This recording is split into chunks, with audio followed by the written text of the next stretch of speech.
원 스테이지 오브젝트 디텍션 분야에서 이제 좀 또 유명한 하나의 모델이 이 SSD라고 하는 모델입니다. 이 SSD는 싱글 샷 멀티박스 디텍터의 약자고요. 싱글샷이 붙어 있으니까 역시 얘도 그냥 한 방에 뭐 하겠다 요거죠. 디텍션을 하는데 한 방에 하겠다. 싱글샷 멀티박스 디텍터 즉 SSD의 가장 큰 특징이라고 할 수 있는 거는 욜로랑 비교를 하면 좀 쉬운데, 욜로 대비 멀티플 피처 맵을 사용한다는 데 있습니다. 피처 맵을 여러 개를 이렇게 추론하는 데 쓴다는 거예요. 그러니까 클래시피케이션이랑 바운딩 박스 리그레션을 하는데 피처 맵을 하나만 쓰는 게 아니라 여러 개를 쓰겠다. 욜로 같은 경우에는 피처 맵을 마지막에 나오는 하나만 쓰죠. 여기 아래 그림을 보시게 되면은 아래쪽이 이제 욜로인데, 욜로 같은 경우에 이제 448 x 448짜리 이미지 하나를 쏙 받아가지고 쭉 CNN을 통과를 한 다음에 마지막에 7 x 7짜리 요 피처를 쓰죠. 요 7 x 7 이 구역을 이제 하나의 요 픽셀 포지션이 요만큼의 영역을 이렇게 담당을 하니까 얘를 우리가 이제 그리드 셀이라고 불렀었고요. 이 7 x 7짜리 그리드 기준으로 해가지고 마지막 요 피처만 써서 이 30개의 채널에 대해서 바운딩 박스 리그레션과 클래시피케이션을 수행을 한다고 말씀을 드렸었습니다. 전에 그 욜로의 단점 중에서 저희가 말씀을 드렸던 게 이제 7 x 7짜리가 너무 이 압축률이 너무 큰 거죠. 448 길이를 갖다가 7짜리로 이렇게 압축을 해버리니까 뭔가 하이어 레벨 피처만 쓰면서 또 이 하나의 픽셀이 커버하는 영역이 너무 넓어가지고 그리고 하나만 이렇게 예측을 하다 보니까 뭔가 그 겹쳐 있는 물체를 제대로 예측을 못한다거나 조금 성능이 떨어지는 이런 문제를 이제 해결을 하고자 SSD가 이제 나온 거고요. SSD 같은 경우는 욜로랑 비교해서 봤을 때 마지막에 나오는 피처 하나만 이용하는 형태가 아니라 하나의 이미지가 정확히 SSD 같은 경우에는 300 x 300짜리 요 이미지를 쓰게 됩니다. 300 x 300짜리 이미지를 이렇게 쏙 받게 되면은 요 전체가 이제 하나의 네트워크인데, 네트워크 중간중간에 나오는 피처를 거의 대부분 다 써요. 정확히는 1개, 2개, 3개, 4개, 5, 6개를 전부 다 써가지고 이제 예측을 하는데, 이 정보를 취합을 해서 쓴다기보다 마치 요거 하나하나 요 피처 맵이 마치 욜로처럼 여기에서 클래시피케이션과 바운딩 박스 리그레션 하고, 여기에서도 클래시피케이션과 바운딩 박스 리그레션 하고, 여기에서도 하고, 뭐 이런 식으로 이제 돌아가겠다는 거예요. 이 각각의 중간에 있는 피처 맵에서 전부 다 이 정보를 활용을 해서 오브젝트 디텍션을 하겠다라는 점이 욜로와 가장 큰 차이를 보이는 부분이 되겠습니다. 멀티플 피처 맵을 쓴다, 하나의 큰 특징이고요. 두 번째 특징으로는 디폴트 박스를 이렇게 좀 지정을 해놔요. 여러분들 그 예전에 했었던 Faster RCNN 혹은 Faster RCNN 맞죠? Faster RCNN에서 우리가 앵커 박스라는 거를 이렇게 좀 쓰죠. Faster RCNN도 우리 이미지가 이렇게 있다면은 CNN을 이렇게 딱 통과를 막 시켜서 이제 리전 프로포절 부분 떼고요. 리전 프로포절을 해야 되죠. RPN을 이렇게 딱 통과를 시키게 되면은 뭔가 이제 RPN이 하는 일은 여기서 나오는 뭔가 이렇게 피처가 기본적으로 다시 그리겠습니다. RPN 앞쪽에 백본부터 그릴게요. 이미지가 뭔가 이 CNN 피처를 추출하는 백본을 이렇게 통과를 한 다음에 여기서 이제 요만한 어떤 피처 맵이 나온다면은 얘가 이제 RPN에 이렇게 들어가죠. RPN에 이렇게 들어가서 RPN을 통과를 하고 나면은 이 피처에서 이제 뭔가 여기서 첫 번째 어떤 구역이 이렇게 지정이 되는 거죠. 여기 있을 것 같고, 여기 있을 것 같고, 여기 있을 것 같고. RPN이 이용을 할 때 RPN에 들어가는 정보가 여기 처음에 얘도 이제 이렇게 어떻게 생겼다면은 요거만큼 이 구역이 이렇게 있다고 가정을 하고, 이렇게 구역이 있다고 가정을 하고, 요거 하나하나를 우리가 앵커라고 부르죠. 그리고 요 앵커마다 뭐가 돼 있냐면은 박스를 미리 이렇게 디폴트로 심어 놓습니다. 요 크기 박스, 그리고 요 크기 박스, 요 크기 박스, 이런 거가 미리 지정이 되어 있어서 이 크기를 이제 RPN이 변화를 시키면서 요 박스 여기 있을 것 같고, 여기 있을 것 같고, 여기 있을 것 같네요. 이런 식으로 굴러가죠. 요게 이제 앵커의 디폴트 박스죠. 앵커 박스처럼 이제 싱글샷 멀티박스 디텍터, 이 SSD라고 하는 것도 이 그리드 셀마다, 그러니까 마지막에 나오는 여기 예제를 한번 볼까요? 우리 이미지가 이렇게 생겼다면은 얘를 이제 어떤 피처 맵을 여러 개 쓴다고 했습니다. 피처 맵을 2개 쓴다고 해보죠.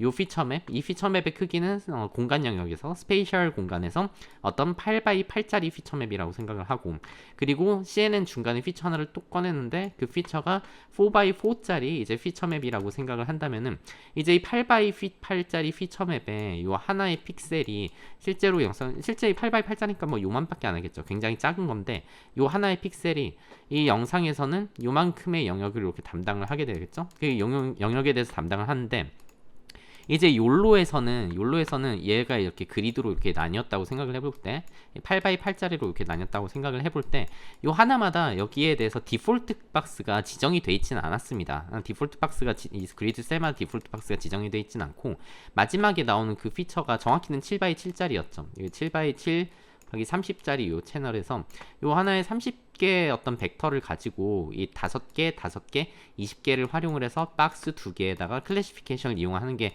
욜로의 방식이었다면은, SSD에서는 역시 그리드 셀, 이 피처 기준으로 그리드로 이렇게 생각을 하기는 하는데, 거기에서 이 뒤에 달려있는 요 피처, 요 축으로 이제 피처 공간에 스페이스가 있겠죠? 채널 축이라고 생각을 해보면은 이런 식으로 생겼을 텐데, 이 하나의 전부 다 정보를 이제 이것만 가지고 하는 게 아니라 미리 사전에 디폴트 박스를 지정을 해 놓는 거예요. 여기 내가 이제 8x8짜리에서 요 파트는 뭐 대충 영상에서는 여기 어디가 되겠죠?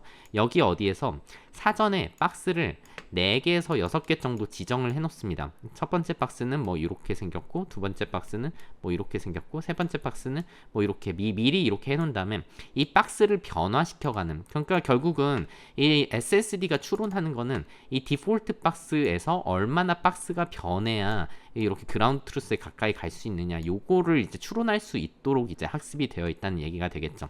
즉 오른쪽에서 보시면 이제 8x8짜리는 이렇게 하고 4x4짜리에서도 똑같은 짓을 한다는 거죠. 4x4짜리도 이렇게 4x4니까 이 그리드 셀이 4구역으로 나눠진다는 건데, 총 16개의 그리드 셀이 이렇게 발생을 하겠죠.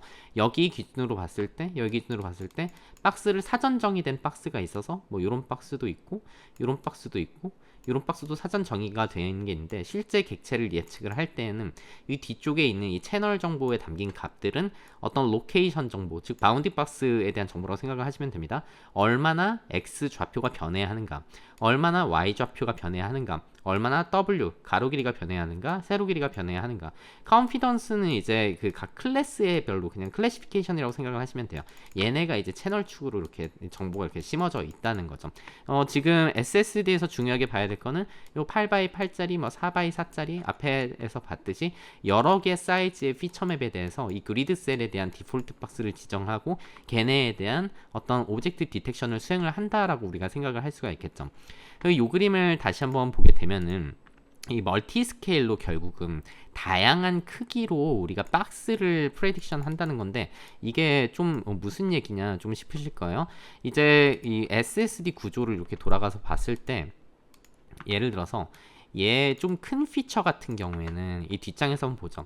얘는 좀 큰 피처죠. 여기가 8x8짜리니까 상대적으로 여기 지금 그림 자체는 이미지랑 똑같은 크기로 그려져서 여러분들이 헷갈리실 수 있는데, 이미지 크기가 이렇다면은 8x8짜리는 뭐 이 정도 될 거고 4x4짜리는 뭐 요만밖에 안 하겠죠. 이렇게 이제 생각을 했을 때 얘가 이제 여기 이 픽셀은 요만큼을 담당을 하고, 이 픽셀은 요만큼을 담당을 하고, 뭐 이런 식으로 된다고 해보면은, 8x8짜리 같은 경우에는 요 하나의 픽셀이 담당하는 영역의 크기가 요만큼 이제 되죠. 영상에서도 요만큼의 크기가 되고, 근데 반대로 4x4짜리로 생각을 해본다면은 4x4짜리는 하나의 이제 그 어떤 피처 맵에서의 픽셀 포인트가 담당하는 영역이 이만큼을 이렇게 담당을 하게 되죠. 이만큼을 담당을 하게 되니까 라지 피처 맵, 즉 이런 8x8 사이즈 같은 좀 크기가 큰 피처 맵에서는 이 하나가 담당하는 사이즈가 요만밖에 안 하니까 얘는 작은 물체를 좀 검출을 할 수가 있을 겁니다. 이 라지 피처 맵에서 뽑아내는, 여기서 이 피처 맵을 가지고 오브젝트 디텍션을 하잖아요. 이 큰 피처 맵에서는 조금 작은 물체들을 탐지하는 경향이 이렇게 있고요. 이 큰 피처 맵이라는 거는 결국은 CNN 구조를 봤을 때 앞쪽 레이어라는 거죠. 여기 앞쪽에 있는 요런 애들은 피처 맵이 크고 요 하나의 픽셀이 담당하는 실제 이미지 영역에서의 그리드 크기가 상당히 상대적으로 작다 보니까 작은 물체들을 감지할 수 있다고 이제 생각을 한다는 거고요. 그리고 만약에 피처 맵을 작은 피처 맵에서 추론되는 어떤 바운딩 박스와 클래시피케이션 정보가 있다면 요런 4x4짜리죠. 요런데 작은 피처 맵에서 이제 추출되는 어떤 오브젝트 디텍션의 결과는 이 하나의 셀이 담당하는 실제 이미지에서의 크기 영역이 이렇게 큰 범위를 이렇게 커버를 해야 되기 때문에 얘는 주로 큰 물체들을 찾아내는 요 스몰 피처 맵들은 CNN 구조를 살펴봤을 때 좀 뒤쪽의 레이어에서 나오죠. 여기에서처럼 뒤쪽 레이어가 이제 피처 맵들이 작으니까 이 뒤쪽에 있는 애들은 큰 물체를 주로 검출을 하고 앞쪽에 있는 애들은 작은 물체를 이렇게 검출을 한다라고 생각을 하시면 됩니다. 지금 SSD는 항상 이걸 생각을 하셔야 돼요. 여기에서도 오브젝트 디텍션을 하고 여기에서도 하고 뭐 여기에서도 하고 뭐 이런 식으로 이제 진행된다고 말씀을 드렸었습니다. 이러한 이제 특징들이 있어요. SSD는 다양한 피처 맵을 전부 다 이제 개별로 활용을 하고 또 각각의 어떤 피처 맵에 대해서 그리드 셀에 대한 그 각각의 피처 맵에서의 픽셀 스페이스가 담당하는 픽셀 포지션이 담당하는 어떤 스페이셜 공간에서의 그 그리드 셀마다 디폴트 박스가 사전에 정의가 되어 있어서 마치 페스터 RCNN처럼 이렇게 좀 동작을 한다라고 생각을 하시면 좋을 것 같습니다.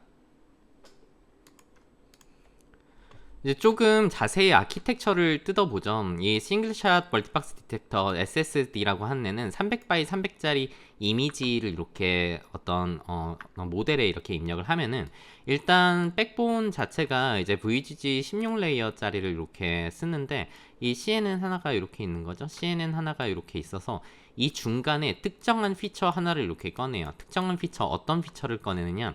VGG 16 요 모델에서의 5번째 컨볼루션, 그 중에서도 이제 3번째 레이어에 있는 피처를 이렇게 딱 꺼내 와가지고 요 피처 사이즈가 어떻게 생겼냐면은 38x 38 그리고 채널이 512개짜리 요렇게 생겨먹은 피처를 하나를 딱 꺼내옵니다. 요 피처가 요거예요. 요건데 지금 약간 숫자가 좀 다른 것 같은데 뭐 일단은 중간에 VGG의 이제 모델에서 피처 하나를 꺼내는데 세로 사이즈가 38이고 가로 사이즈가 38이고 채널 수가 이렇게 생겨먹은 채널을 이렇게 피처를 꺼내옵니다. 채널 사이즈는 지금 정확히 예를 들면은 클래스가 우리가 분류하고자 하는 데이터 셋이 20개의 클래스를 갖고 있다면은 20 더하기 4 곱하기 4 20 더하기 4 24죠. 20 더하기 4 곱하기 4 이렇게 하면 몇 개인가요? 예를 들어 클래스가 20개를 예로 들었을 때 4 곱하기 24니까 얘가 이제 지금 96개의 어떤 채널을 갖고 있는 그러니까 38x 96짜리 피처를 이렇게 지금 꺼낸다는 거죠. 그러면 왜 굳이 이거를 이렇게 채널을 이렇게 썼느냐 생각을 해보시면은 여기에서 이 피처 맵을 갖다가 이렇게 학습을 시키고 싶은 겁니다. 이 피처 맵에다가 이제 로스를 우리가 학습시킬 때 달죠. 로스를 달아가지고 어떤 정보를 꼽시느냐 당연히 이제 클래시피케이션에 대한 20개에 대한 정보 그리고 이 4라는 거는 보나마나 박스 좌표에 대한 거죠. 박스 즉 우리 아까 말씀드렸던 x의 변화량 그리고 y의 변화량 그리고 가로 길이의 변화량 그리고 세로 길이의 변화량 이렇게 4개의 숫자를 뽑는 여기 피처가 이렇게 쭉 있으면은 요 4개는 이렇게 이제 쓰고 싶다는 거예요. 박스를 예측하는 데 쓸 거고 피처 맵에 정확히 20은 아닌데 제가 예로 드는 거예요. 피처 맵에서 이 클래스 나머지는 이제 클래스를 예측하는 데 쓸 거고 여기 4라는 애는 요거의 의미는 우리가 지금 이 피처가 공간 영역이 세로 길이가 38이고 가로 길이가 38이다 싶으면은 300x 300짜리 이미지에 대해서 요 하나의 영역이 이렇게 담당하는 그리드 셀이 있겠죠. 요 그리드 셀마다 제가 아까 얘 SSD는 마치 Faster RCNN처럼 디폴트로 앵커 박스를 미리 지정을 해 놓는다고 했었습니다. 첫 번째 피처에서는 앵커 박스를 지금 4개를 미리 지정을 하겠다는 거예요. 그러니까 요 그리드 셀마다 미리 박스를 하나, 둘, 셋, 4개를 미리 사전 정의해 놓고 얘네가 얼마나 변해야 하는가를 이제 예측하는 형태로 이렇게 가겠다는 거죠. 따라서 지금 피처 사이즈가 세로 38, 가로 38, 그리고 채널 수가 요만큼인 거가 얘를 이제 다르게 좀 해석을 하면은 얘를 이렇게 곱하면은 얘를 곱하면은 38 곱하기 38 곱하기 4 하면은 38 곱하기 38개의 그리드 셀에 대해서 각각이 4개의 디폴트 박스를 갖고 있으니까 4개를 예측을 한다는 거죠. 총 5776개의 박스를 이렇게 예측을 한다는 겁니다. 지금 피처를 얘 하나만 쓰는 게 아니라 SSD는 멀티플 피처를 쓰기 때문에 하나, 둘, 셋, 넷, 다섯, 6개의 이제 피처를 가지고 각각이 다 오브젝트 디텍션을 이렇게 수행을 하게 되는데, 예를 들어서 요 피처를 한번 좀 살펴보면은 요 피처도 지금 5x5짜리, 그러니까 세로 길이가 5, 가로 길이가 5고 채널 수는 6 곱하기 클래스 개수 더하기 4. 이 클래스 개수는 클래시피케이션을 위한 거고, 이 4라고 한 애는 바운딩 박스 리그레션을 이렇게 위해서 지금 쓰는 이 피처라고 말씀을 드렸고요. 이 6이라고 하는 애가 결국은 이 5x5짜리 이 하나 픽셀이 예를 들면 여기 지금 5개 있고 여기 5개가 있는데, 요 하나의 픽셀은 실제 이미지에서 뭐 대충 요만큼의 이제 영역을 담당을 하겠죠. 여기에 사전 정의되어 있는 박스가 6개라는 겁니다. 요런 박스, 예를 들면 요런 박스, 그리고 요런 박스, 요런 박스, 이런 박스, 이런 박스가 사전 정의되어 있어서 요 박스 개수가 6개, 즉 전체적으로는 5 곱하기 5 곱하기 6개의 박스를 이 피처는 예측을 한다는 거죠. 총 150개의 박스가 여기서 예측이 된다. 이런 식으로 생각을 해본다면은 첫 번째 피처를 이용을 해서 5776개의 박스를 예측을 하고, 두 번째는 2166개, 세 번째는 600개, 네 번째는 150개, 뭐 이런 식으로 해서 이 박스를 전부 다 더하면은 결국은 최종적으로 이 SSD가 총 몇 개의 오브젝트 디텍션을 위한 박스를 예측을 한지 전체 개수가 지금 나오는 거죠. 전체 이거를 합치게 되면은 총 8732개의 예측을 하게 됩니다. 굉장히 많이 하죠. 우리 욜로에서는 몇 개 썼습니까? 욜로에서는 그리드 셀을 갖다가 7x7개 7x7개의 총 49개의 이제 그리드 셀에 대해서 박스를 2개씩 이렇게 예측을 해서 총 98개의 박스를 예측한 데 반해 지금 SSD는 8732개의 이렇게 수많은 박스를 예측을 하는 멀티플 피처를 씀으로써 이렇게 많은 어떤 예측을 이제 수행을 하게 되는 것이죠. 얘 같은 경우에는 원래 욜로에 있던 욜로라고 하는 애는 이제 7x7짜리로 이렇게 얘를 쓰게 되니까 하나의 그리드 셀이 커버하는 영역이 너무 넓어가지고 뭔가 문제가 되는 것들이 조금 있었었죠. 이런 문제를 해결을 하고자 앞쪽에 좀 상당히 큰 피처도 이용을 하죠. 38x38짜리, 그리고 19x19짜리, 뭐 10x10짜리, 5x5짜리, 얘네들도 작은 것까지 이렇게 다 이용을 하는 여러 개의 피처 맵을 이렇게 이용을 하는 형태인데, 얘라고 다 장점이 있는 것은 아닙니다. 어떤 단점이 있을까요?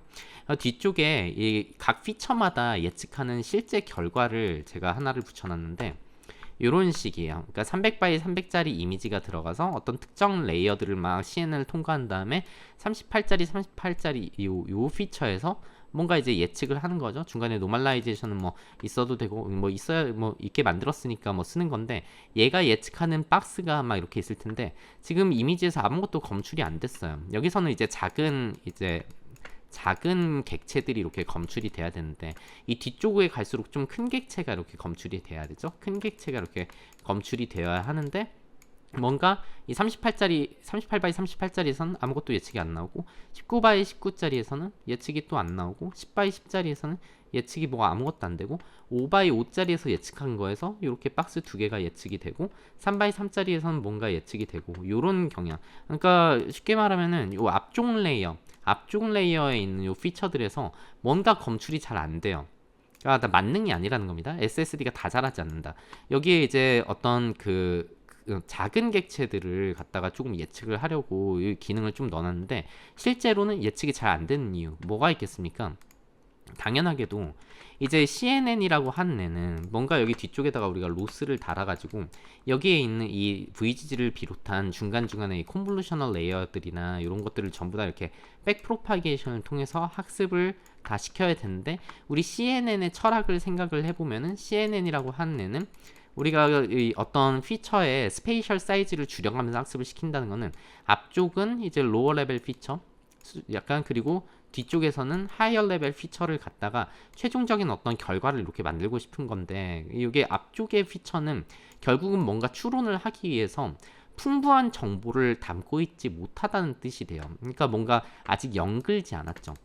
아직 연글지 않은 어떤 정보를 가지고 얘만 갖다가 예를 들어서 클래시피케이션을 한다고 했을 때 잘 되겠습니까? 안 되죠. 얘를 이제 가공을 해가면서 뭔가 이렇게 딱 얘네 정보를 모아서 이제 예측을 해보니까 예를 들면 일반적인 클래시피케이션이라고 생각을 해봤을 때 개야, 고양이야, 뭐 사람이야 요구를 해야 되는데 뒤쪽은 쓰지도 않고 앞쪽만 갖다가 뭔가를 한다고 하면 당연히 결과가 안 나오는 이런 뭐 여튼간 안 좋은 영향이 있을 겁니다. 얘도 똑같아요. SSD도 중간에 피처를 갖다가 그대로 오브젝트 디텍션에 이용을 하겠다 취지 자체는 좋은데 앞쪽에 있는 피처들은 뭔가를 예측하기 위한 충분한 정보로 이렇게 연결지 못해가지고 이런 큰 피처들에서 한 애들에서 뭔가 객체 탐지가 잘 안 되는 이러한 결과를 좀 내보내게 됩니다.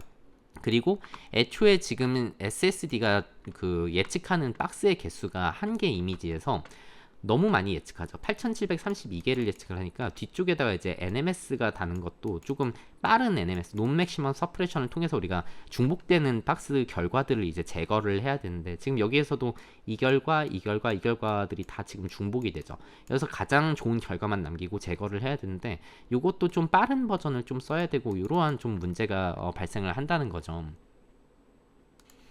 여기에 써있는 IOU 0.5 이상을 썼다는 거는 그라운드 트루스와 이제 50% 이상 겹치는 애들만 이제 시각화를 좀 했다는 겁니다. 그래서 일단은 이런 문제점들은 일단 뒤로 하고 SSD 자체가 어떻게 학습이 되었는지를 살펴보면은 로스를 살펴보면 되겠죠. 이 로스가 이 Fast RCN에서 썼던 로스랑 거의 그냥 동일하다고 생각을 하시면 됩니다. Fast RCN에서 썼던 로스 당연히 어떤 이 클래시피케이션에 대한 로스 그리고 바운딩 박스 리그레션에 대한 로스 이렇게 이제 나오게 되는 거고요. 그 Fast RCN에서 클래시피케이션을 위한 로스는 당연히 이제 크로스 엔트로피를 썼어요. 크로스 엔트로피를 이제 썼는데 크로스 엔트로피 이게 지금 이제 크로스 엔트로피 수식이죠. 이건 이제 소프트맥스에 대한 수식이 되는 거고 소프트맥스들의 걔네에 대한 어떤 로그 프로버빌리티를 갖다가 네거티브 로그 로스를 최소화하는 형태로 학습을 했을 텐데 지금 요 앞쪽에 달린 거는 객체에 대해서 뒤쪽에 있는 거는 네거티브 샘플들이니까 배경에 대해서 지금 뭔가 이제 로스를 지금 달아둔 거고요. 요쪽 주황색으로 칠해져 있는 요 파트는 이제 박스 리그레션에 대한 그 바운딩 박스에 대한 그거죠. 얘는 이제 X가 얼마나 바뀌어야 되는가. SSD는 디폴트 박스가 있으니까 X가 얼마나 변해야 하는가. 그리고 Y좌표는 얼마나 변해야 하는가. 가로 크기는 얼마나 변해야 하는가, 세로 크기는 얼마나 변해야 하는가, 뭐 요거에 대한 내용이 되겠습니다. 이 G라고 여기 이제 우리의 예측값과 어떤 그 그라운드 트루스와의 이제 차이를 갖다가 이제 계산을 하게 되는 거죠. 이때 이제 전반적으로 실제 계산식은 스무스 에런 로스, 요거 이제 패스트 RCN이랑 패스터 RCN에서 우리가 썼던 건데 에런과 L2의 어떤 로스를 약간 살짝 조합해 놓은 형태의 어떤 로스였었죠. 여러분들 기억이 안 나시는 분들은 한번 생각을 해보시면 됩니다. 얘는 이제 그 컨피던스도 이제 같이 예측을 하는데 일단 그거 제외하고 어쨌든 클래시피케이션과 이 바운딩 박스 리그레션에 대해서 패스트 RCN과 동일한 로스를 사용을 했다 정도로만 알고 계시면 좋을 것 같아요. 그 SSD의 단점은 아마 이제 아까 벌써 얘기를 했는데 작은 객체에 대해서 작은 객체는 앞쪽에 전체 CNN이 이렇게 우리의 그 SSD 모델 CNN이 이렇게 있다면은 이 좀 큰 피처를 써서 이제 예측을 하는데 큰 피처가 아직 뭔가를 예측하기에 충분히 좋은 공간에 있지 않으니까 그러니까 연글지 않아 가지고 얘를 갖다 직접 예측을 하는 작은 객체들이 뭔가 디텍션이 잘 안 된다. 디텍션 성능이 낮다는 겁니다. 요 표들이 뭐냐면은 이제 XS는 아주 작은 객체, S는 작은 객체, M은 이제 중간 정도, 큰 객체, 아주 큰 객체에 대해서 탐지율을 이렇게 보면은 이 세로축이 정확도예요. 정확도라고 이제 생각을 하십시오. 정확도라고 본다면은 작은 객체들에 대해서는 뭔가 이렇게 성능이 아주 낮아요. SSD가 어쩔 수 없이 갖고 있는 이런 한계가 되겠습니다. 이 SSD 300은 입력을 300 x 300으로 받는 모델을 SSD 300이라고 하고요. SSD 512라고 하는 거는 당연히 이제 입력 크기를 512 곱하기 512짜리를 받는 이런 모델을 이제 SSD 512라고 되어 있는데 뭐 입력 사이즈와 무관하게 그냥 작은 객체들은 웬만해서는 뭔가 검출이 잘 안 되는구나 이렇게 이제 생각을 하시면 될 것 같아요. 작은 비행기도 검출이 안 되고 작은 자전거도 검출이 잘 안 되고 그리고 작은 새도 성능이 굉장히 낮고 뭐 이렇게 이제 표는 읽으시면 될 것 같습니다.